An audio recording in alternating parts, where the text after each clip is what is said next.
এখনো এই পর্যন্ত দেখা হয় নাই।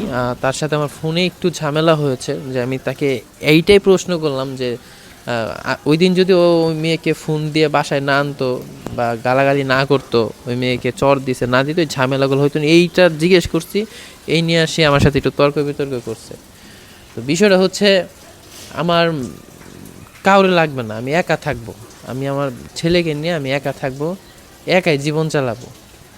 আর মামলা হইছে, আমি হাজিরা দিয়ে যাব। এবং যদি কোনো কারণে আমার বাদীপক্ষ মনে করে যে আমরা তো এটা ওকে ফাঁসাইছি, এখন যদি সমাধান ওনারা আসে তো আলহামদুলিল্লাহ। তো আমি আমার কাউরে লাগবে না, আমার বাবা মা থাকলেই হবে। আমার বোন আছে, আমার বাবা মা ফ্যামিলি নিয়ে থাকবো, আমার বউয়েরও দরকার নেই। আমার বউকে বারবার বলছিলাম যাতে ওদেরকে ফোন না দেয়, তারপরও সে ফোন দিয়ে ঝামেলাটা বাজাইছে। আমি শুধু আসছিলাম দোকান থেকে এসে, যখন হচ্ছে বিষয়টা আমি নিয়ে মিউচুয়াল করার চেষ্টা করেছি, কিন্তু তারা মিউচুয়ালে হয়েছে, উনিরা বলছে যে মামলা করবে না। তো বাসা থেকে বের হয়ে ডিরেক্ট তারা থানায় চলে গেছে, কিন্তু তারা যে নিয়মিত এত মামলা করে এগুলো তো আমি জানতাম না। যাই হোক, সব কিছুর জন্য আলহামদুলিল্লাহ। রিজিক আমার জেলখানায় ছিল, এবং আমার এটা বিশ্বাস করতে হবে আল্লাহ যে উত্তম ফয়সালাকারী, এটা আমার বিশ্বাস করতে হবে। হ্যাঁ, আল্লাহ উত্তম ফয়সালাকারী। আল্লাহ যা করবেন আমার ভালোর জন্য করবেন।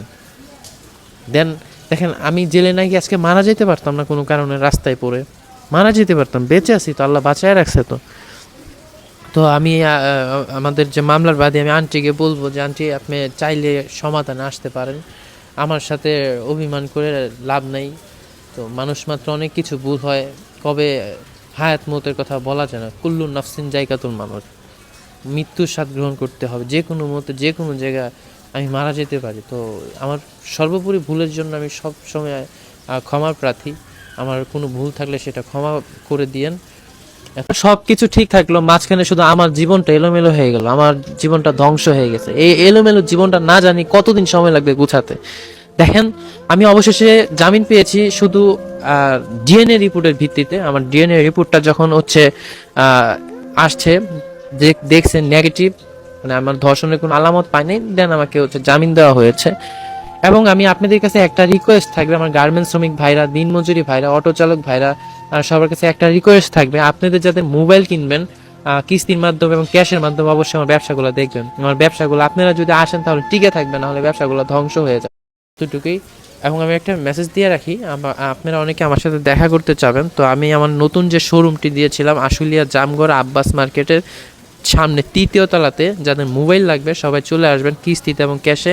কন্টিনিউ আমি ওই দোকানে বসবো এখন থেকে, এটাই। এবং আমি একাই আমার জীবনকে নিয়ন্ত্রণ করব। ভালো থাকবেন, আল্লাহ হাফেজ।